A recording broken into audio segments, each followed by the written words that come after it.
ایک دن حضرت عثمان غنی رضی اللہ تعالیٰ عنہ نے نبی کریم صلی اللہ علیہ وآلہ وسلم کی دعوت کی۔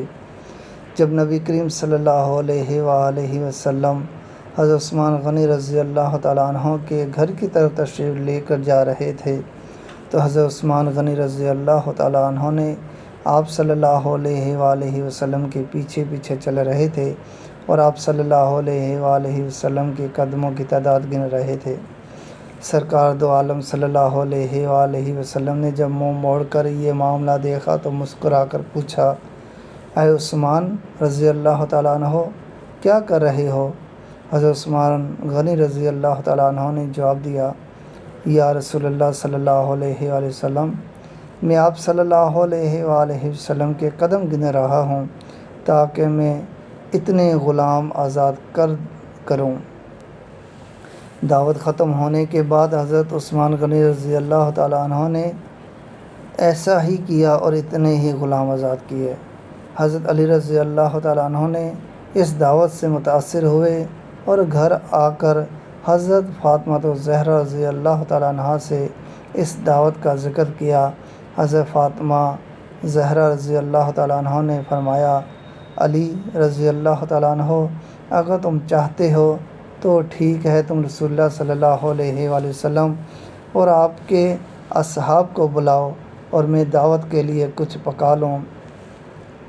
حضرت علی رضی اللہ تعالیٰ عنہ کے جانے کے بعد حضرت فاطمہ الزہرا رضی اللہ تعالیٰ عنہ نے وضو کیا اور اللہ تعالیٰ کے حضور سر بسجود ہو گئی اور دعا مانگنے لگی، اے اللہ، تیری بندی فاطمہ رضی اللہ تعالیٰ عنہ نے تیرے حبیب محمد صلی اللہ علیہ وآلہ وسلم اور ان کے اصحاب کی دعوت کی ہے۔ تیری بندی کا صرف اور صرف تجھ پر بھروسہ ہے، لہٰذا اے میرے مالک و خالق، تو فاطمہ رضی اللہ تعالیٰ عنہ کی لاج رکھ لے اور اس دعوت کے لیے کھانوں کا انتظام عالم غیب سے فرما۔ سیدہ رضی اللہ تعالیٰ عنہ نے یہ دعا مانگ کے ہانڈیوں کو چولہوں پہ رکھ دیا۔ اللہ کے فضل و کرم سے تمام ہانڈیاں رنگ برنگ کے کھانوں سے بھری پڑی تھی۔ جب سرکار دو عالم صلی اللہ علیہ وآلہ وسلم اپنے اصحاب رضوان اللہ علیہم اجمعین کے ساتھ تشریف لے کر آئے تو حضرت فاطمہ الزہرا رضی اللہ تعالیٰ عنہ نے ہانڈیوں سے ڈھکن اٹھا کر کھانا ڈالنا شروع کیا۔ اصحاب رسول اللہ صلی اللہ علیہ وآلہ وسلم کھانے کی خوشبو سے حیران رہ گئے۔ جب صحابہ کرام رضوان اللہ علیہ اجمعین نے کھانا کھایا تو کھانوں کی لذت نے مزید حیران کر دیا۔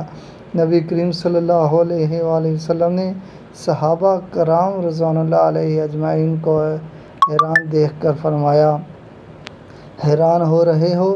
تمہیں معلوم ہے کھانا کہاں سے آیا ہے؟ تمام صحابہ کرام رضوان اللہ علیہ اجمعین نے جواب دیا، اللہ اور اس کا رسول اللہ صلی اللہ علیہ وآلہ وسلم بہتر جانتے ہیں۔ سرکار دو عالم صلی اللہ علیہ وآلہ وسلم نے فرمایا، حضرت فاطمہ رضی اللہ تعالیٰ عنہ نے یہ کھانا ہم لوگوں کے لیے جنت سے منگوا کر دعوت کی ہے۔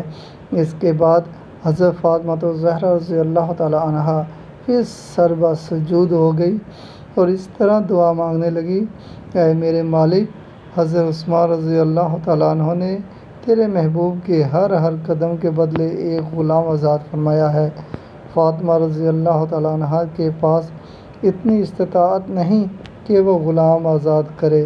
اے میرے رب، تو نے پہلے بھی میری لاج رکھی اور جنت سے کھانا بھیج دیا، اب تیرے محبوب صلی اللہ علیہ وآلہ وسلم جتنے قدم چل کر میرے گھر آئے اتنے ہی سرکار دو عالم صلی اللہ علیہ وآلہ وسلم کے امتی جہنم کی آگ سے آزاد فرما دے۔ ادھر سید فاطمہ زہرا رضی اللہ تعالیٰ عنہ نے اس دعا سے فارغ ہوئی، ادھر جبرائیل امین رضی اللہ تعالیٰ عنہ وحی لے کر بارگاہ خیر الانام صلی اللہ علیہ وآلہ وسلم میں حاضر ہو گئے اور بشارت سنانے لگے، یا رسول اللہ صلی اللہ علیہ وآلہ وسلم، اللہ تعالیٰ نے آپ کے ہر قدم کے بدلے 1000 گناہ گار امتیوں کو بخش دیا اور جہنم سے آزادی عطا کر دی۔